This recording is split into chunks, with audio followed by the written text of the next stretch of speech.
Hi guys and welcome back to Shaz Tech. In today's video I'm going to update you on my Samsung Galaxy Buds situation.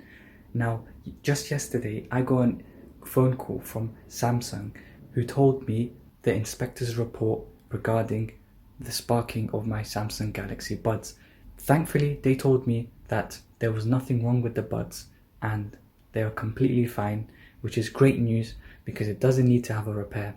Although I'm a bit confused because I did see a spark coming out of it, but they say that everything's perfect, everything's fine. They've given it a good clean, and I just wanted to update you guys that I've got the Samsung Galaxy Buds inspector's report and everything's fine, and it should be back with me by next week. Make sure you're subscribed so that you can watch my Samsung Galaxy Buds review, which is going to be released next week when I get back my Samsung Buds. Thanks guys for watching, and I'll see you guys in the next one.